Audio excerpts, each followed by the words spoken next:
Olá, muito bom dia a todos, muito bom dia a todas. Meu nome é Marcos Rachid, eu sou um dos responsáveis pelo marketing na Sparexarco e hoje eu estou com o Marcos Rodrigues, nosso consultor técnico, e o Ronaldo Kawamoto também, engenheiro, consultor técnico. Hoje a gente vai falar aí sobre redução de emissão na Casa de Caldeira. Eu vou dar alguns recados iniciais, fazer uma apresentação institucional da companhia bem rápida para a gente aproveitar ao máximo esse treinamento. E aí a gente já inicia com o conteúdo do webinar, tá? Ao final desse treinamento, a gente tem uma pesquisa de satisfação. Eu peço para que todos que estão aqui hoje respondam para a gente. Lá vocês têm a oportunidade de fazerem perguntas aos nossos palestrantes e, além da nossa pesquisa, vocês podem estar utilizando esse espaço aqui ao vivo para poder fazer pergunta para eles também, tá? Então a gente vai ter esse bate-bola, o Marcos e o Ronaldo vão estar aí debatendo, conversando. Eu vou estar aqui também de olho em perguntas, caso apareça alguma pergunta de vocês, eu vou interromper eles para fazer as perguntas.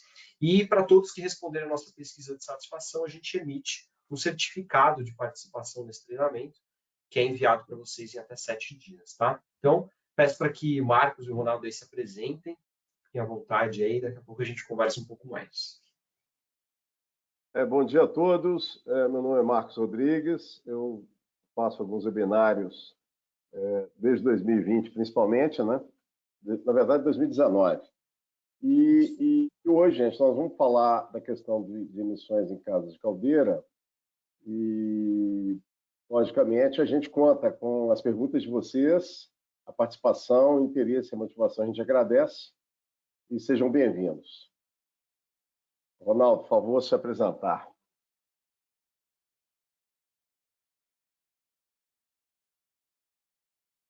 Pode falar, Ronaldo. Ronaldo, eu acho que o áudio, o microfone está desligado. Opa, agora sim. Desculpa, pessoal. Bom dia. Falhas da pecinha atrás do computador. Então, você meu nome é só Ronaldo. colocar o slide, por gentileza? A gente já... Opa. Bom, vamos lá. Bom dia, pessoal. Meu nome é Ronaldo, sou engenheiro da Sparix também. É um prazer participar aí desse webinar aí junto com o Marcos. A gente falar um pouquinho sobre essas oportunidades de redução de emissões na Casa de Caldeiras, né? É um tema extremamente importante nos dias atuais. E vamos fazer desse webinar uma oportunidade aí para trocar informações e ajudar, né, o que a gente puder na vida profissional, né, quer dizer, no dia a dia de vocês aí nas indústrias e nas fábricas, né? Ok? Segue aí, Rachid. Obrigado. Legal, bacana. Obrigado pela apresentação de vocês. Marcos, eu vou te pedir para pular um slide para poder falar aí do... Eu estou vendo ainda a capa dele, né? A gente começar a apresentação. Legal, sejam bem-vindos, né? Aqui tem a questão aí do certificado. Os próximos slides aí, o Marcos, o tempo de casa de cada um dos dois. Marcos Rodrigues completando 40 anos de Sparexarco, né, Marcos? Então, como funciona o webinar? A gente tem aí 1 hora de treinamento, 50 minutos de apresentação, 10 minutos de pergunta, microfone fechado, e fique à vontade para enviar perguntas para a gente pelo campo de perguntas, tá? Se puder passar um slide, Marcão. Esse é a nossa tela, né? O painel de controles, a gente tem um campo de perguntas. Se puder pular mais um. Eu vou tentar ser o mais breve possível aqui, tá, pessoal? Então, esses são os valores da companhia: segurança, colaboração, foco no cliente, excelência, respeito e integridade. Momento de segurança, então, passar a palavra. Vocês fiquem à vontade aí. Gente, essa questão de acidentes com caldeiras, infelizmente, ainda acontece.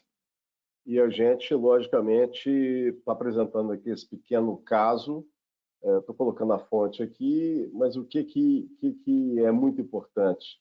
É ter o máximo de atenção com as caldeiras, com os sensores, com as inspeções, com o tratamento de água. É muito importante realmente ter muita atenção com as caldeiras, tá?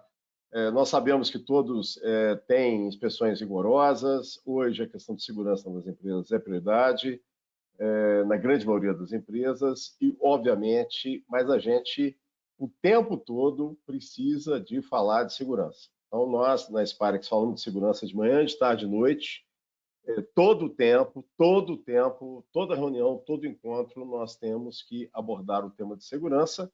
E, obviamente, como a gente está falando de casa de caldeira, a gente, obviamente, é muito importante que tudo esteja funcionando da melhor maneira possível.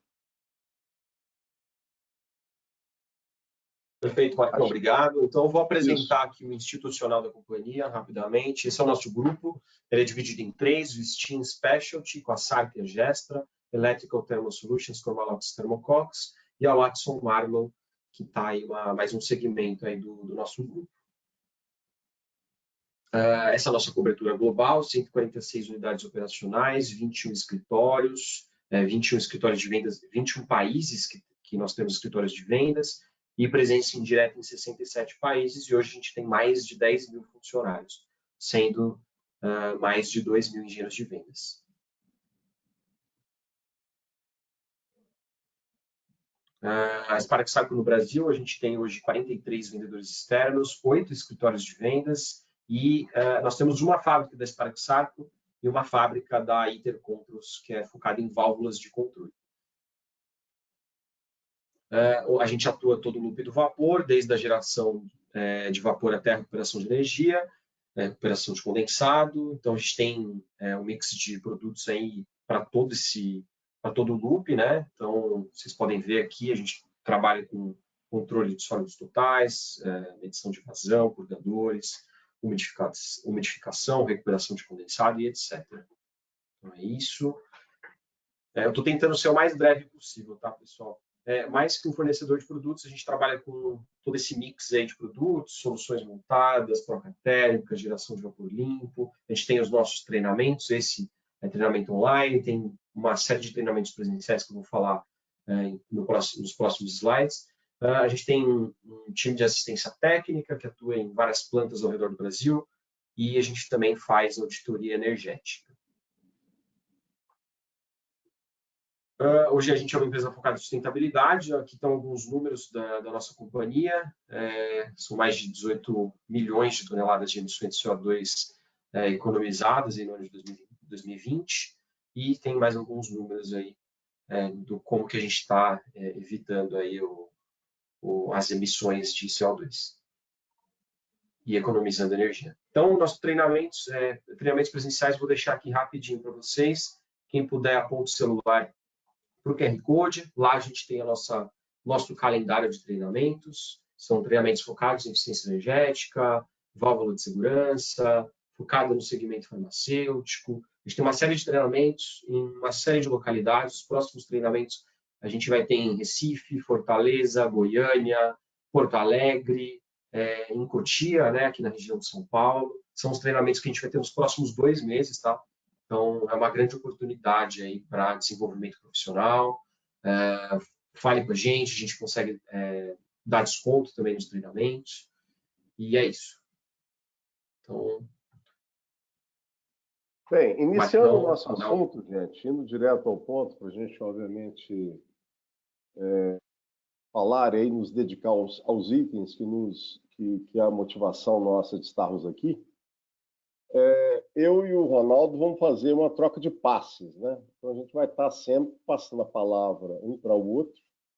E vocês, por gentileza, fiquem à vontade aí para passar as perguntas. E o Rashid vai nos interromper, ok? Fique à vontade, nós adoramos ser interrompidos, ok? Bom, como reduzir emissões de gases? Então, uma visão, né, é aumentar a eficiência operacional da geração de vapor. E, obviamente, a gente tem focado muito a questão de água de alimentação, né? Nós vamos falar bastante nisso agora. Nós, da Sparex, sempre falamos que a cada 6 graus que a gente aumenta, graus Celsius que a gente aumenta a temperatura da água que entra na caldeira, nós reduzimos 1% do consumo de combustível. Então, isso é muito importante, né? Então, se eu tenho uma água com temperatura, com energia controlada. Energia contida na água é o chamado calor sensível, né? Se eu tenho isso estável, isso ajuda a ter uma caldeira estável, né? Se eu tenho maior retorno de condensado, a gente vai falar disso, mas a gente sempre insiste, é realmente muito importante ter a maior taxa de retorno de condensado possível, ok? Sempre é perguntado para a gente qual que é a taxa de condensado maior, o que a gente pode conseguir, o chamado benchmark, qual que é o melhor índice de retorno de condensado, e nós temos conseguido aí com algumas empresas até 90% de condensado disponível para retornar. Nós estamos conseguindo retornar para alimentação das caldeiras novamente. Então, isso para nós é um motivo de grande satisfação e isso é algo que a gente sempre comenta, fazemos trabalhos nesse sentido e a gente vai mostrar algumas das coisas e algumas das formas de nós retornarmos a questão, aumentarmos a taxa de retorno de condensado. Ronaldo. Vamos lá. Opa. Então, complementando essa parte, né, só linkando o que o Marcos falou, são vários recursos que a gente pode utilizar na caldeira, né, para torná-la mais eficiente possível, né. Então, a gente procurou focar o mais objetivamente nos tópicos principais e ao longo do treinamento, ao longo do webinar, nós vamos falar detalhadamente sobre esses pontos, né. Mas sempre lembrando que um recurso ou uma forma de você trabalhar, ela pode ajudar em vários pontos, mas todos linkados no mesmo objetivo, que é aumentar a eficiência operacional, né? Então, o segundo ponto seria a parte de combustível, né? Que seria a gente melhorar a eficiência na queima de combustível, ou seja, trabalhar com combustíveis que têm uma troca térmica mais eficiente, ou seja, que torne ela mais a caldeira a taxa, né, de rendimento térmico mais eficiente possível, né? Então, ao longo do treinamento, nós vamos ver os combustíveis que, né, são utilizados em caldeira, né? E, enfim, esse é um dos pontos. Outro ponto é a menor geração de resíduos possíveis, né? Então, os combustíveis agora, com a questão da sustentabilidade, né? A questão e o foco principal nosso, que é emissões de gases, né? Reduzir emissões de gases. Então, trabalhar com combustíveis que gerem o menor taxa de resíduos possíveis, né? E o outro ponto é que sejam os mais ambientalmente seguros e limpos, né? Então, um combustível, cada vez mais a gente está trabalhando com combustíveis renováveis, né? Ou seja, aí saindo dos combustíveis fósseis, né? Então, linkados, então, todos nesse mesmo objetivo, que é reduzir as emissões, melhora de troca térmica, enfim. Eu acho que esse é um ponto que a gente vai focar aí no aumento da eficiência, né? Vamos para o terceiro ponto aí, Marcos. Bem, pegando um link aí na parte de combustível, é muito importante a gente estar bastante atento no controle de combustão. A Sparx não trabalha com o controle de combustão, né? Mas a gente sempre menciona que é muito importante você ter controle de oxigênio e de CO2 na saída dos gases. Isso faz com que você faça um controle eficiente do excesso de ar, faz a sua combustão, obviamente, ser mais eficiente, com certeza a redução de consumo de combustível.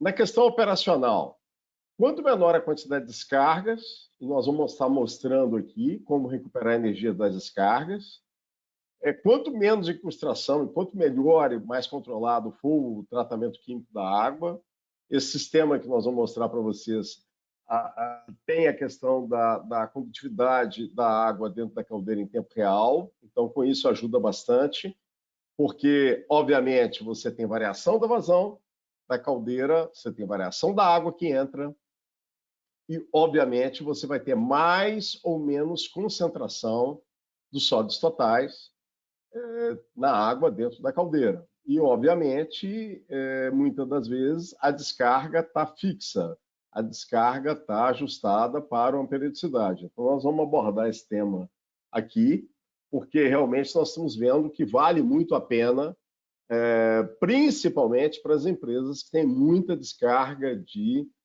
fundo, principalmente aquelas que têm várias, mais de uma, ou até uma, que às vezes são várias válvulas, né? Às vezes são 4, 6, 8 válvulas, dependendo do tamanho da caldeira. Então, a quantidade de água, quanto mais água descarregada, mais tem sentido se aprofundar nisso. E, obviamente, com isso, você tem um controle mais estável de pressão e de vazão de vapor. E lembrando, né, Marcos, que você trabalhar com um tratamento de caldeira eficiente, né? Ou seja, na verdade, fazendo aquele pré-tratamento da água antes de entrar na caldeira, você consegue até reduzir a questão do produto químico né, na caldeira, menos descargas em função desse implemento, né? Então, veja que está tudo ligado, né? O maior retorno de condensado, ele traz benefícios como redução também na implementação de químicos. Então, tudo está linkado numa única, vamos dizer assim, num único propósito, né? E aí tem a parte do reaproveitamento térmico, né?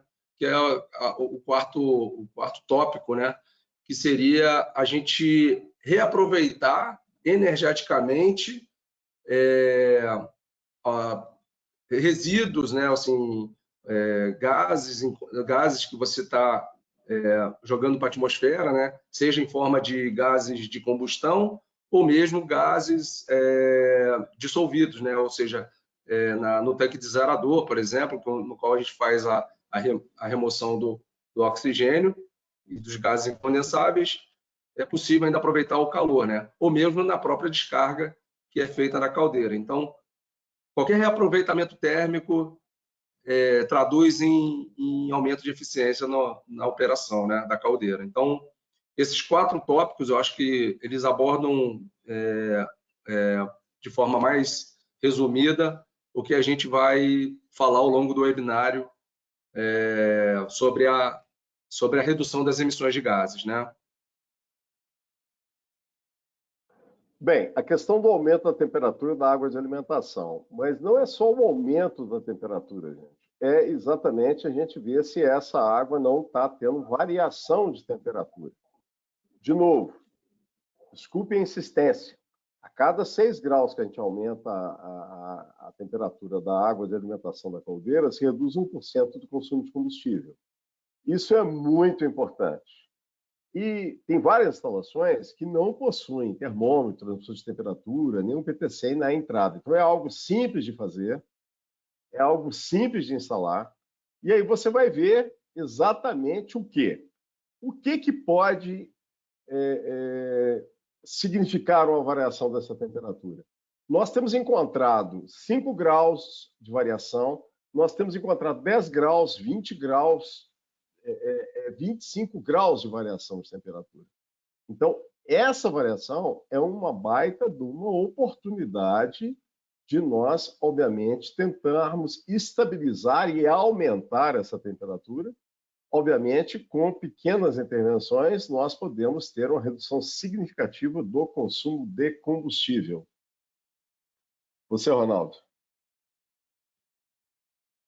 Marcos, exatamente. Essa questão do aumento de temperatura da água, e isso tem a ver também com o uso do próprio vapor, né, para a gente poder até elevar a temperatura da água para ajudar na desaeração, que vai ser nós vamos falar.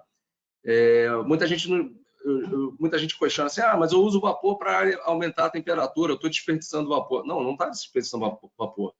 Na verdade, você está ajudando, você fazendo um processo mecânico, mas que a energia vai estar retornando para a própria geração. Então, você não perde nada. Então, é extremamente importante esse tópico de aumento da temperatura da água de alimentação, que vai ajudar não só na parte operacional da caldeira, né? Em todo aquele sentido de estabilizar a vazão, pressão, mas também reduzir consumo, né, de combustível. Então, esse é um ponto extremamente importante aí, que está linkado também com retorno de condensado, né? Está linkado com reaproveitamento térmico.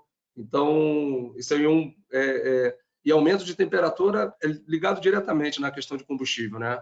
Então, extremamente importante, Marcos, que esse tópico aí, né?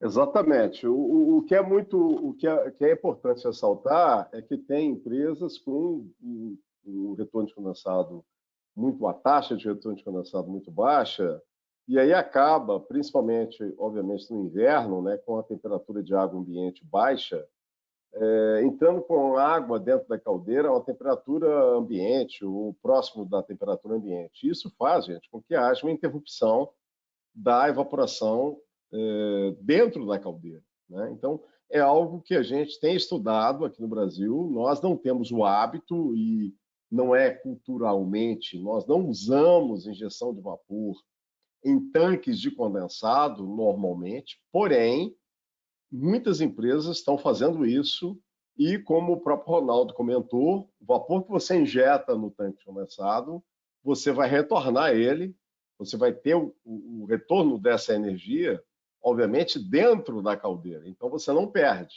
O que é muito importante? Estar atento, porque você pode estar com uma temperatura baixa de água na alimentação da caldeira e pode estar trazendo problemas de interrupção de evaporação dentro da caldeira.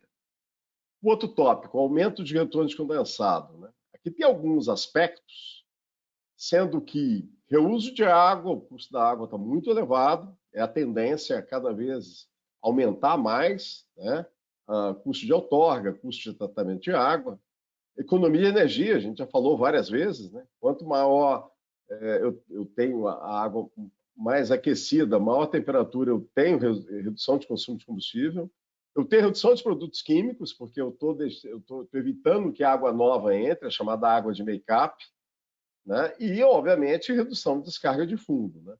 Então, hoje, já existem metas em várias empresas, vários clientes nossos, de 85% a 90% do condensado disponível, o que para nós é algo muito, muito importante, é muito significativo. Isso impacta demais no custo do vapor, isso impacta demais na menor utilização de água para de reposição, ou seja, o sistema de vapor fica muito, muito melhor e, obviamente, a caldeira também opera de forma muito mais estável. Pode falar, Exatamente, né, Marcos? Não, exatamente, Marcos. E essa questão do retorno de condensado também, muita gente, eu até fui num cliente recente que o condensado fica parado no próprio equipamento em função de uso intermitente e tal, e acaba esfriando esse condensado na máquina, né?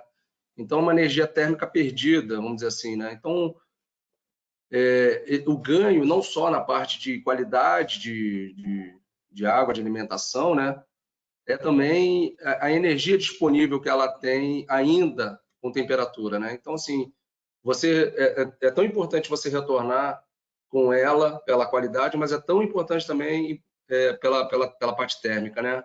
Então, serve também de um alerta para os clientes para aproveitar essa parte térmica, né? Então, se é possível retornar ela ainda quente, ótimo, né? É um ponto a ser focado, né? É uma energia que está sendo desperdiçada aí e poderia ser recuperada, né? Bem, Pode seguir. uma das limitações para se retornar condensado é exatamente a contaminação pelo processo.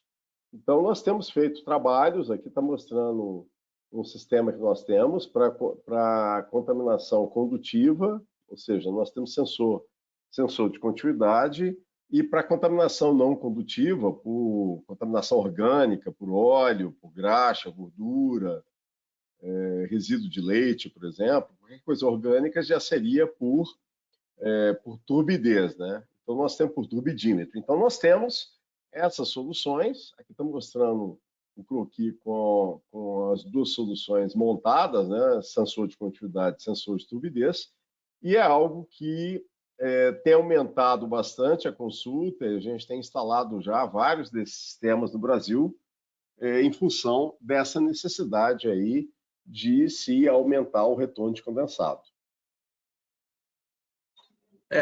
Em detalhe que cada vez mais, né,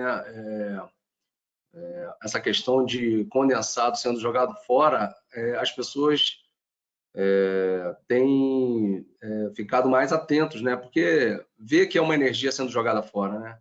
Você vai lá, trata uma água, gera vapor, gasta para tratar e no final você, por uma questão de contaminação ou uma possível contaminação,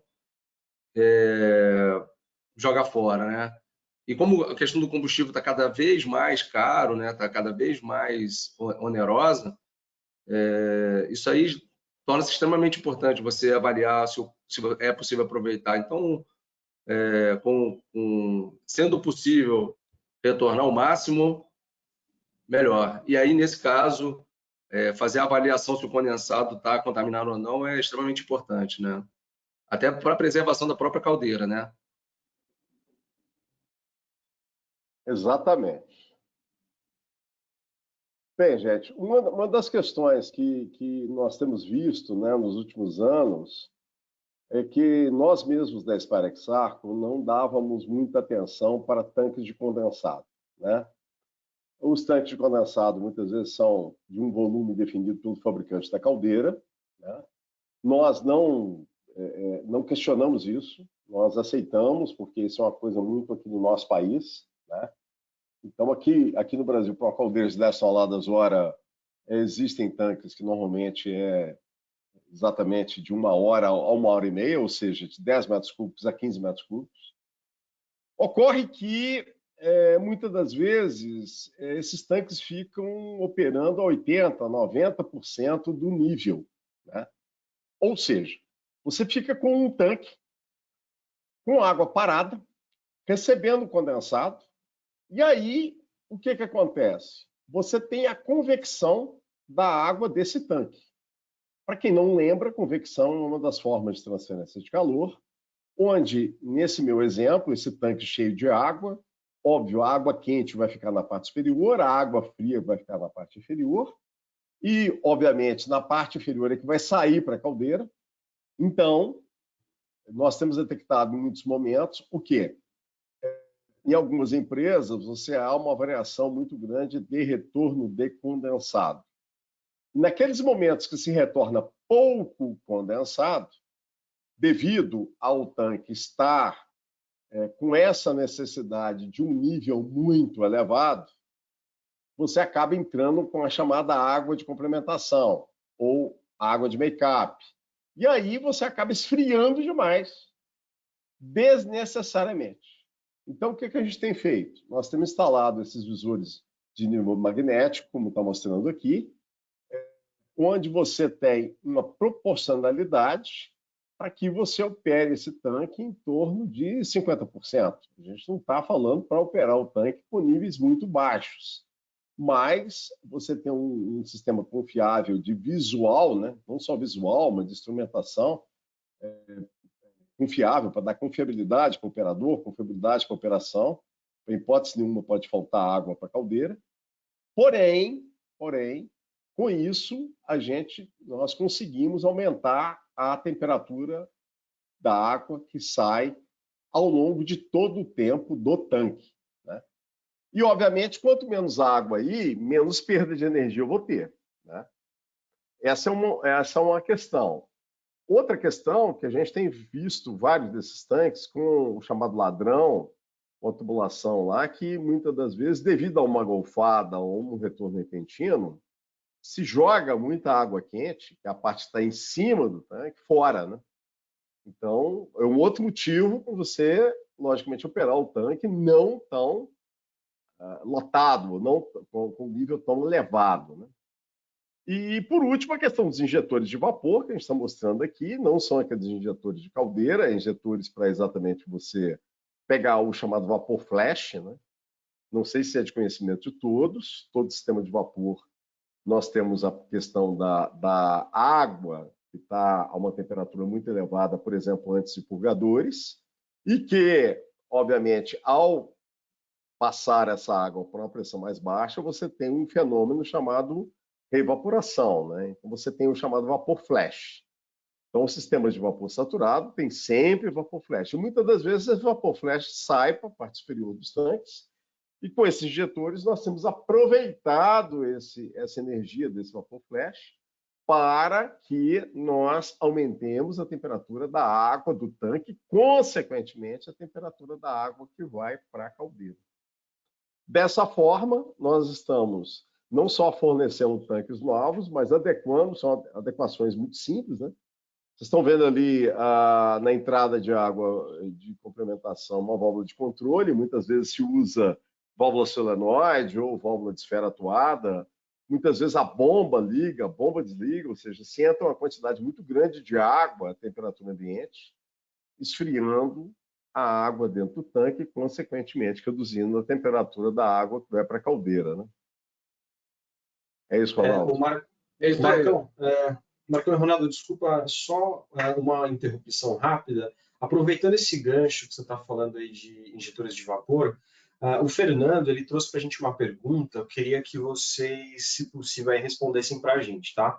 Ele fala o seguinte, né? Aproveitando aí que vocês estão falando de injetores de vapor para aquecimento da água, ele quer saber se a utilização de economizador aumenta essa temperatura. E se isso, ou seja, né, se isso é uma saída também. Ele pergunta se isso está correto. Desculpa, Rachid, é um item, um slide que a gente vai mostrar aqui, a questão dos economizadores. Nós estamos desenvolvendo essa solução e nós vamos abordar esse tema aqui no webinar agora, daqui a pouco, ok? Agradeço a pergunta do Fernando. E aí, só já falando também, respondendo um pouco, é claro que economizador ajuda, mas eu queria fazer só uma pontuação, pessoal, que tanque de condensado é diferente de tanque de alimentação de caldeira, tá? Só lembrando que tanque de condensado é um tanque que ele foi projetado para receber o condensado, ser um ponto zero, vamos dizer assim, um ponto de acúmulo do condensado, até como uma forma de você avaliar o retorno de condensado. Então, tanto é que a gente sempre... É claro que varia de instalação para instalação, porque tem muita gente que utiliza o tanque de condensado como tanque de alimentação. Não há problema nenhum, desde que saiba que o tanque de condensado é um tanque aberto para a atmosfera, né? Se você vai pressurizar ele não se torna um tanque de condensado, e sim um tanque de zerador, e aí você muda a concepção dele, inclusive a parte estrutural do tanque, né? Então, assim, é importante lembrar que o tanque de condensado está no final do loop, né? Está na parte de retorno de condensado. E o tanque de alimentação está no início do loop, geração. Então, assim, é claro que por uma questão de economia, uma questão de estrutura de empresa, de fábrica, muitos clientes utilizam ele como sendo um 2 em 1, né? Então, é um tanque de condensado, alimentador de caldeira, né? Agora, ele é diferente de um tanque de zerador, que nós vamos até abordar mais para frente. E, claro, falando sobre a injeção de vapor através dos injetores, lembrando que a gente utiliza os injetores, é uma tecnologia própria para poder injetar vapor, aquecer a água com um vapor pressurizado, né? Técnicas antigas utilizavam tubo perfurados, né? Só que acontecia muito borbulhamento, acontecia muito vibração de tanque. Então, a introdução de injetores para fazer essa função é para a gente poder justamente fazer a introdução de um fluido em forma de vapor dentro de um tanque imerso em líquido, né? Então, para gerar o menos de distúrbio possível dentro do tanque, né? E a parte do economizador, com certeza, ajuda toda essa operação do sistema para elevar a temperatura, ok? Bem, a parte de zeradores. Nós fabricamos zeradores no Brasil, já quarto zerador, mas nós temos atuado bastante em zeradores existentes com esse vent condenser, que é um condensador que nós temos instalado no vente dos desaeradores existentes, para fazer o quê? Para pegar aquele vapor que sai, tem que sair, obviamente, com oxigênio dissolvido dos desaeradores, e pré-aquecer, passar contrafluxo com a água chamada make-up water, que está mostrando aqui, a chamada água de make-up ou água de complementação. Ou seja, a gente condensa aquele vapor, pega a energia daquele vapor, pré-aquece a água e, obviamente, a gente economiza e aproveita a energia desse vapor. Okay? Então, nós temos instalados, nós chamamos de EVC, esse sistema, esse condensador que nós temos, que é uma instalação, como vocês estão vendo, bastante simples, não tem válvula de controle, não tem purgador, é um sistema que tem um vente, né, um cabeçote lá, exatamente para evitar água de chuva, evitar a contaminação de qualquer tipo de resíduo, folha de árvore ou qualquer coisa que possa vir a contaminar, né? Mas se a água parar de passar, obviamente aquele vapor vai passar pelo condensador, ele é aberto para a atmosfera, né? Ele não pressuriza, não há contrapressão alguma na saída lá do vente do desaerador, e nós temos tido um sucesso bastante alto, já temos aí bastante instalações, já temos mais de 25 instalações no Brasil com esse sistema, né? Então é algo que a gente tem instalado bastante. Complementando, Marcos, assim, pessoal, só para a gente entender o que é um tanque de zerador, né? Por que ele é tão importante? O objetivo dele é porque, assim, existe oxigênio dissolvido na água, né? Não é a composição do H2O, é o oxigênio dissolvido mesmo dentro da água. E aí, e outros gases incondensáveis. Qual é o objetivo o desaerador, né? Qual é a função? É a gente elevar ao máximo a temperatura da água, porque quanto mais alta a temperatura, mais o desprendimento do oxigênio. Então, com isso, você reduz até a dosagem de produtos químicos na água para retirada de oxigênio. Só que, claro, quando você pressuriza um tanque, obviamente, a atmosfera está você vai ter que tirar os gases. Esses gases vão sair com vapores e esses gases incondensáveis.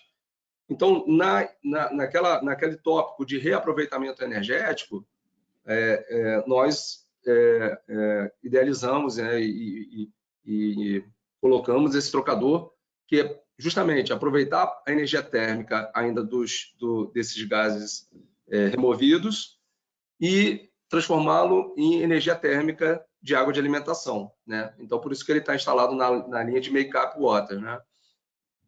E aí, é claro, tem todo o sistema de controle para você manter a temperatura elevada, né, dentro da água. Esse complemento de vapor, que é para manter o sistema pressurizado, ele faz, na verdade, uma primeira troca térmica com a água que entra, né? Então, tem todas as etapas, né, para você desaerar a água que está entrando, pré-aquecendo, né? E aí, efetivamente, fazendo a desaeração térmica da água com a introdução de vapor no tanque, né?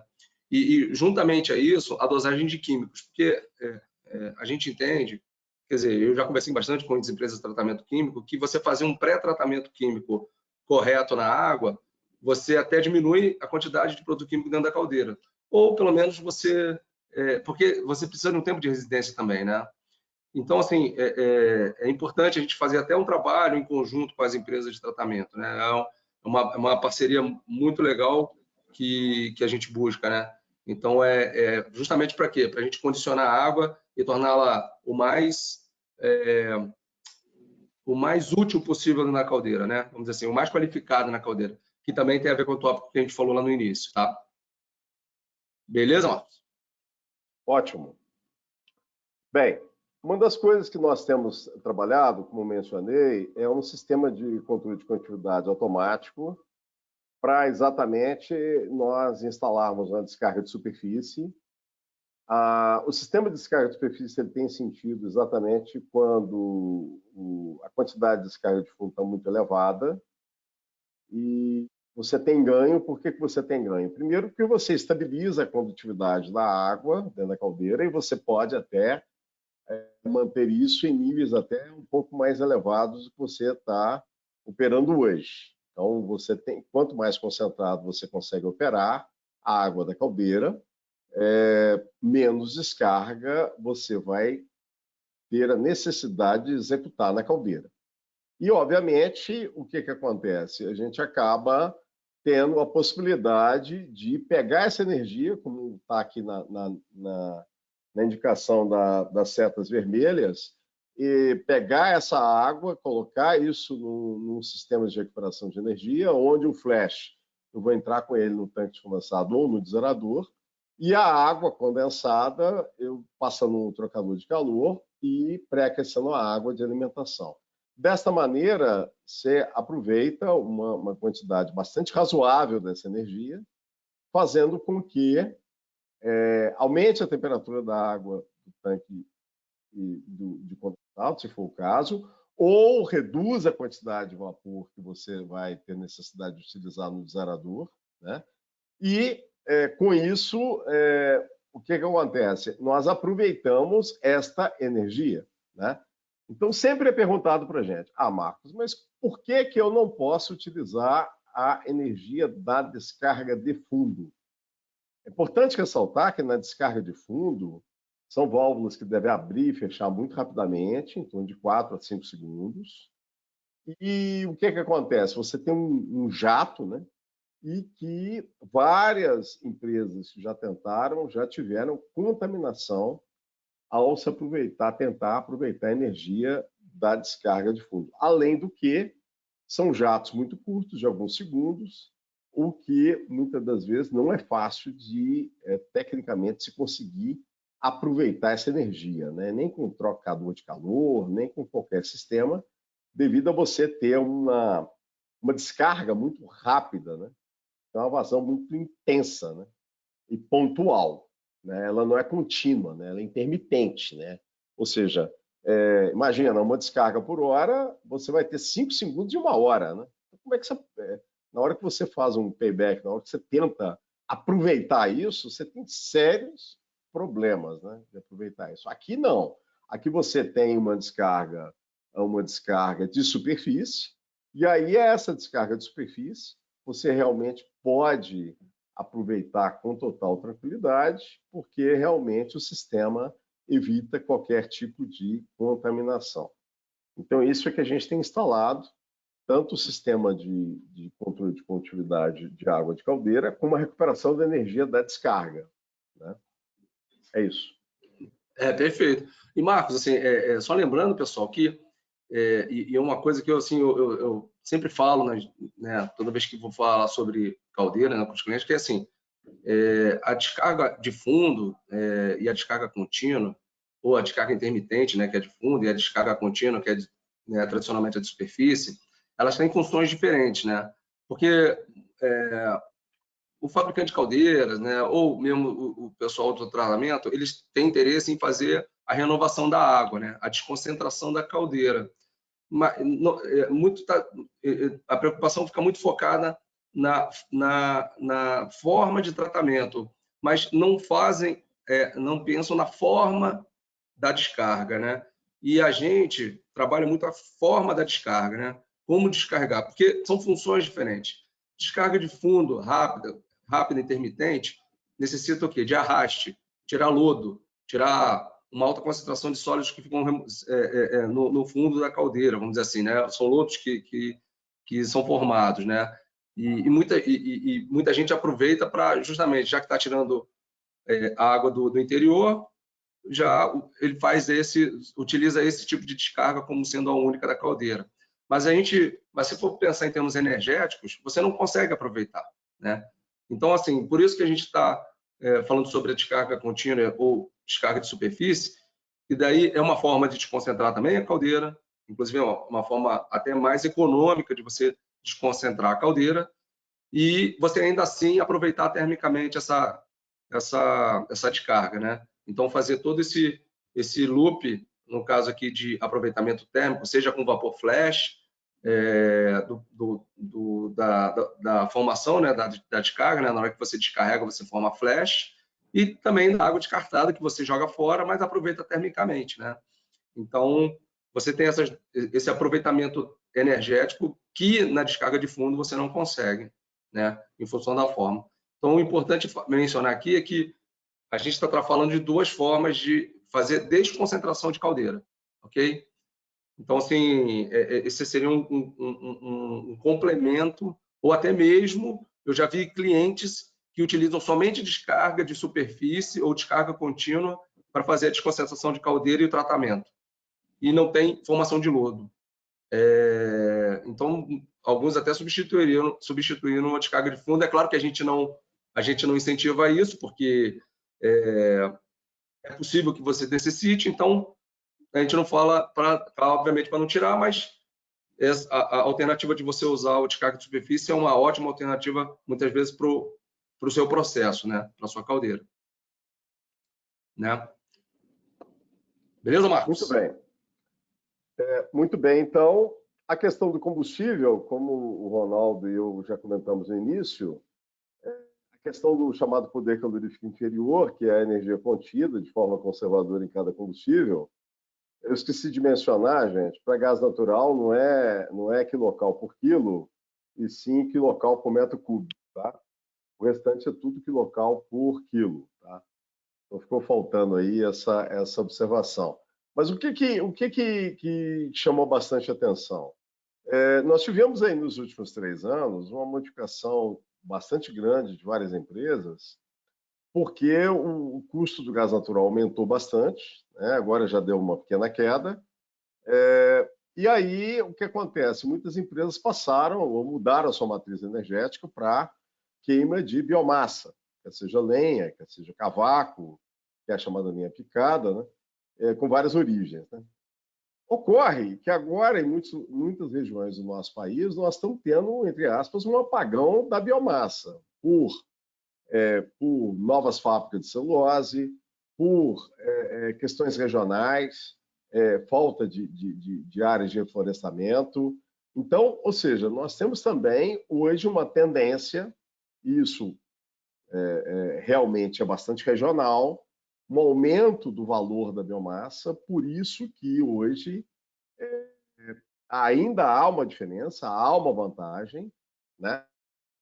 Queimar biomassa, queimar lenha, queimar bagaço de cana, queimar cavaco, você obviamente não vai ter emissão de CO2 de origem fóssil, né? É o chamado CO2 biogênico. Por quê? A biomassa, na hora que a árvore cresceu, na hora que a cana cresceu, obviamente, ela capturou oxigênio no processo de fotossíntese e, obviamente, capturou CO2 e emitiu oxigênio. Então, na hora que você queima a biomassa, você está, obviamente, utilizando um combustível renovável, né? Porém, o que acontece, que a gente sempre menciona, é muito importante estar atento com questões de fornecimento, custo e estabilidade, porque, obviamente, agora, por exemplo, agora começa a chover, né? Nós já estamos em outubro, começa a chover com mais intensidade, e aí o combustível, a biomassa começa a ficar mais úmida, e quanto maior a umidade, obviamente, mais difícil a queima, menor o poder calorífico, como está mostrado aqui na tabela, e é algo que é realmente muito difícil de controlar, é a umidade e a estabilidade da queima da biomassa, principalmente quando você tem teores de umidade muito altos, né? 30% a 50%. Quanto maior o teor de umidade, já vai ficando mais difícil a queima, né? É isso.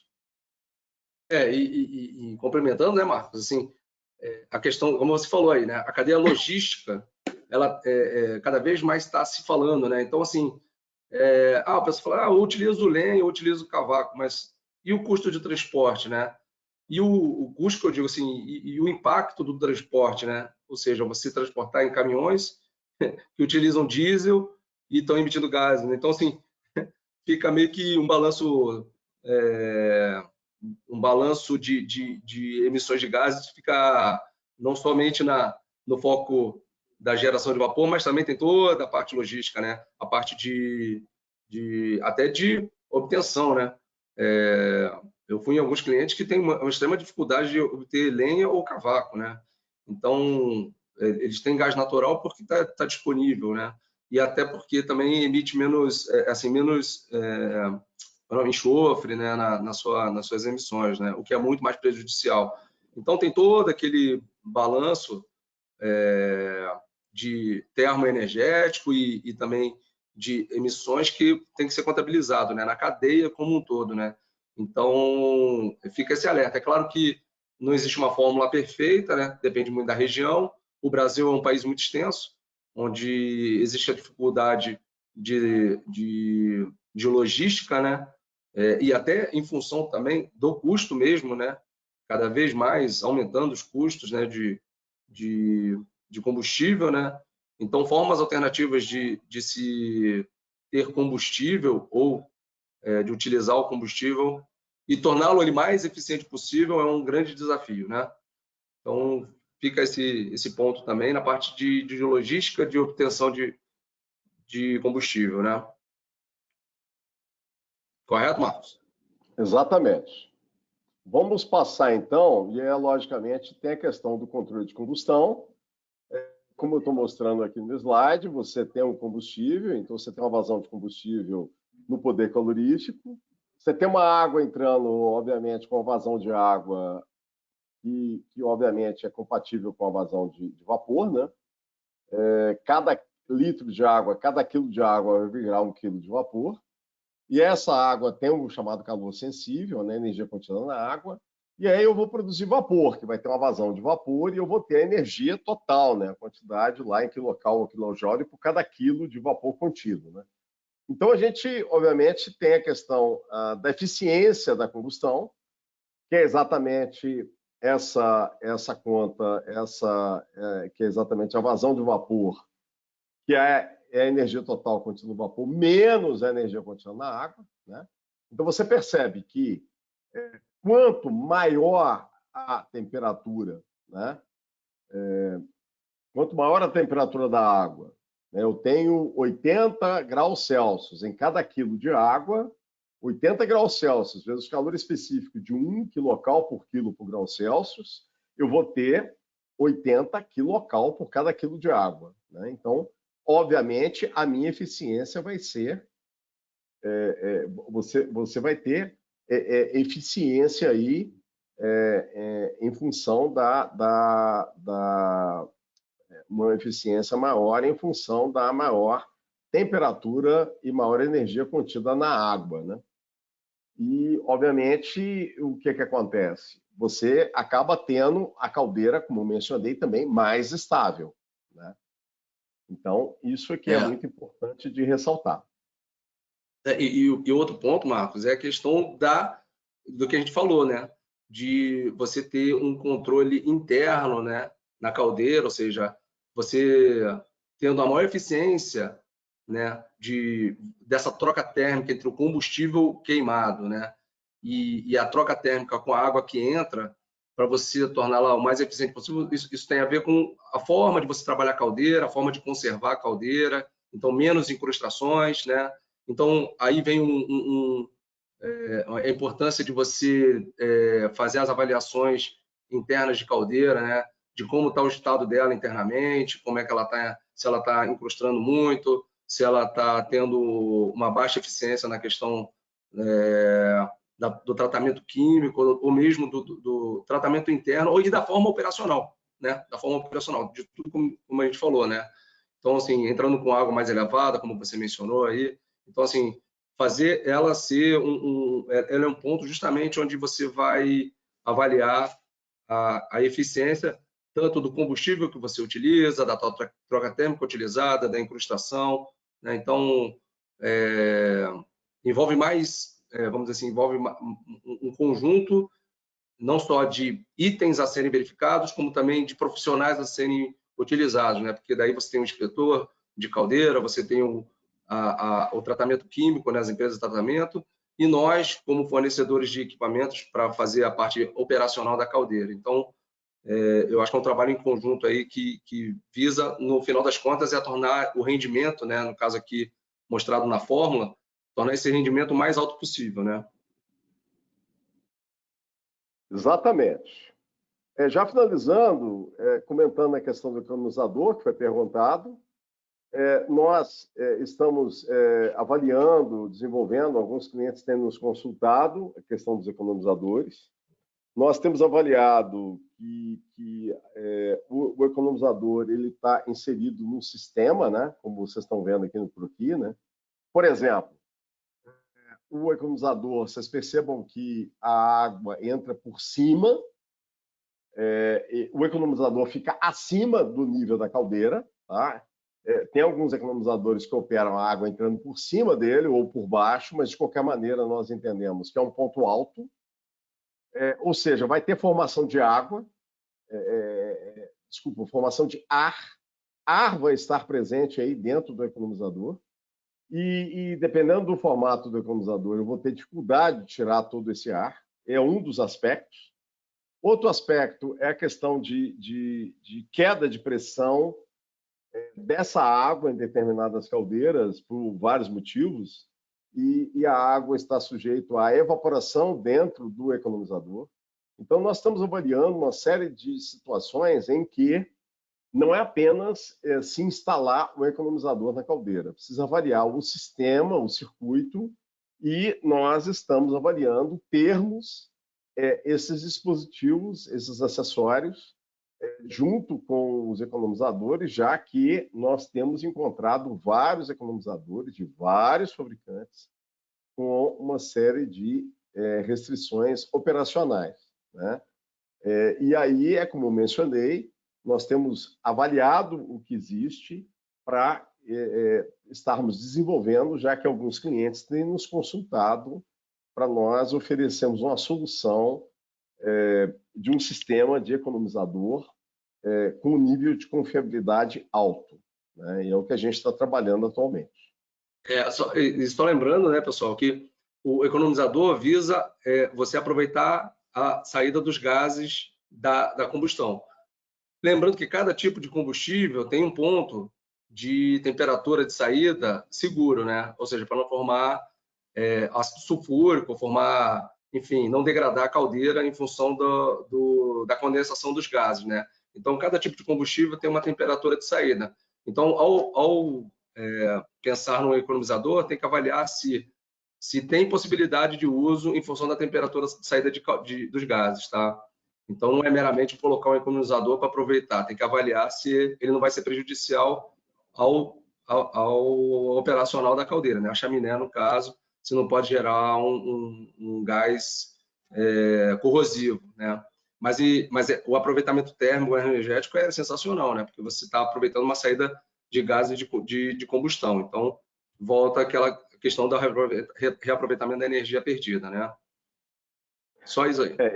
Pode exatamente. Seguir, vamos lá aqui. Por último, no final. a gente quer mencionar, nós temos uma empresa do grupo, a Chromalox, fabrica geradores de vapor e elétricos, e nós estamos também sendo consultados exatamente porque tem algumas empresas que estão realmente querendo partir para o chamado net zero, ou seja, não queimar mais combustível fóssil.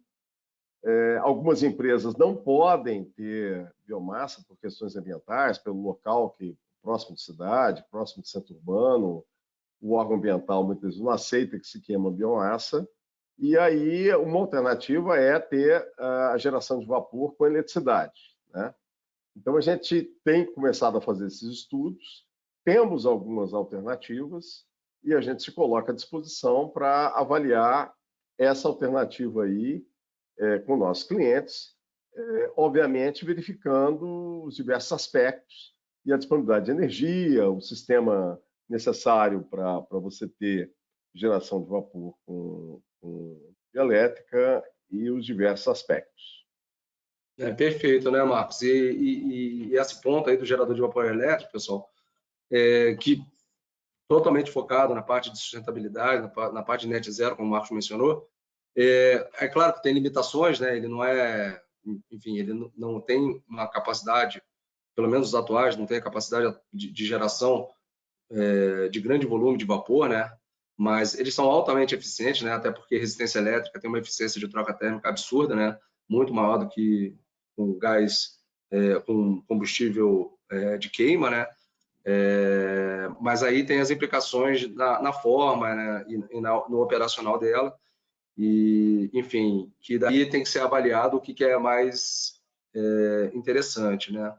Então, assim, lembrando que toda cadeia, até para geração elétrica, necessita de uma avaliação de um estudo sobre os impactos ambientais, né? Se for trabalhar nesse sentido. Mas é claro que cada vez mais as pessoas estão pensando na questão da geração de vapor com o uso de resistência elétrica, no qual a gente tem uma parceria, quer dizer, faz parte do grupo, né? A Chromalox faz parte do nosso grupo, e a gente tem tido bastante demanda, assim, bastante consultas a respeito, né?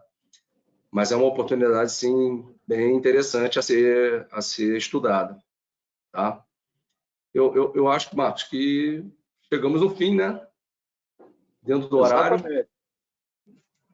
Exatamente. Rachid, como é que estão as perguntas aí? Dá tempo para alguma pergunta? Responder alguma pergunta? Perfeito, legal. Obrigado, Marcos, Ronaldo.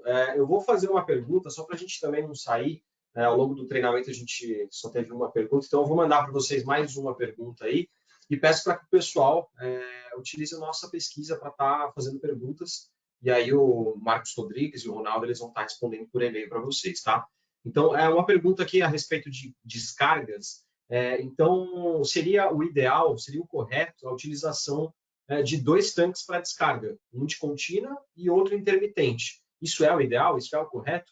E, complementando, né, como que a utilização desses 2 tanques ele se relaciona com o aproveitamento do flash para o aquecimento da água? Tá? Então é isso. Isso depende bastante do tamanho da caldeira, porque tem várias situações. As caldeiras é muito comum em caldeiras eufemopulares, as caldeiras tipicamente de vapor saturado, você tem um tanque, um chamado tanque de Brown Down, um tanque metálico, que é interessante que seja metálico. Por quê? Porque, obviamente, uma caixa de alvenaria com tijolos, como se usava no passado, muitas vezes apresenta uma série de problemas, né? Os tijolos caem, o cimento derrete, forma problema de escavação, já teve vários acidentes, afundamentos, uma série de problemas com essas caixas. Então, realmente, para as caldeiras menores, tanto descarga de superfície como descarga de fundo, se coloca num chamado tanque metálico, que a gente chama de tanque de blow down, único, né? As caldeiras maiores, e aí depende muito do projeto, você pode ter 1, 2 tanques, né? E separado, né? Descarga de fundo separado da descarga de superfície, e aí depende muito do projeto, do conceito da caldeira, né? Então, por isso que funciona. E o aproveitamento, obviamente, como mencionei, a gente recomenda aproveitamento de somente descarga de superfície, né? Para evitar qualquer tipo de contaminação, né? Basicamente, essa que é a recomendação. Basicamente é isso.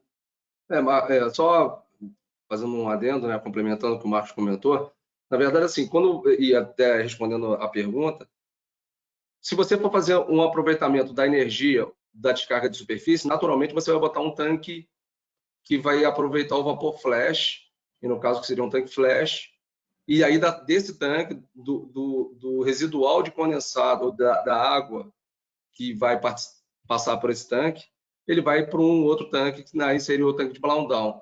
O tanque de blow down, ele, ao meu ver, e até na maioria das aplicações, ela é a mesma, né? A forma como ela vai ser descarregada é que vai ser diferente, através de tubos diferentes, né? Então vai ter um tanque, vai ter um tubo especificamente da descarga de fundo ou descarga intermitente, e vai ter um outro tubo vindo da descarga de contínua ou de superfície, mas todas descarregando no final de tudo, num único tanque, para você poder equalizar, até porque muitas vezes, dependendo da temperatura com que ela vai sair, você vai ter que reduzir a temperatura para não descarregar com temperatura acima de 60 graus, eu acho que é essa temperatura que é limite de descarga, né? Então, ela serve também para condicionar a água para você não descartar com alta temperatura, mas ela pode ser a mesma, respondendo Agora, é claro, depende da caldeira também, né? Eu estou falando das caldeiras médias de uma forma geral, né? Perfeito, Ronaldo. Obrigado aí pela resposta. Marcos Rodrigues também, obrigado aí. Obrigado pela participação de todo mundo. Todos que estão aqui, peço que respondam para a gente a nossa pesquisinha de satisfação. E também façam perguntas para os palestrantes, que eles vão responder, caso vocês tenham alguma dúvida, por e-mail, tá? Semana que vem a gente tem mais um treinamento, mais um webinário. A gente vai ter um webinário falando de boas práticas de vapor em cervejarias, um tema bem legal. Então, no nosso LinkedIn, no nosso site e por e-mail, a gente vai estar disponibilizando um link para vocês se inscreverem, tá? Agradeço a participação de todos, um bom almoço a todos, uma boa quarta-feira, um bom resto de semana. E pode falar, Ronaldo. Desculpa. Não, só fazer a finalização aqui. Ó. Eu agradeço a participação aí, o convite para participar e a participação de todos. Espero que a gente possa ter contribuído aí com conhecimento aí com o pessoal e também, enfim, ficamos à disposição aí para qualquer dúvida. Enfim, obrigado aí pela participação e obrigado pelo convite para participar. Ok? Um abraço a todos, então, gente. Muito obrigado por tudo e vamos em frente, porque já estamos em outubro, já estamos no final do ano já. Um abraço a todos. Tchau, pessoal. Um abraço a todos. Obrigado. Obrigado, Archívio. Grande abraço. Tchau, tchau. Um abraço. Tchau, tchau.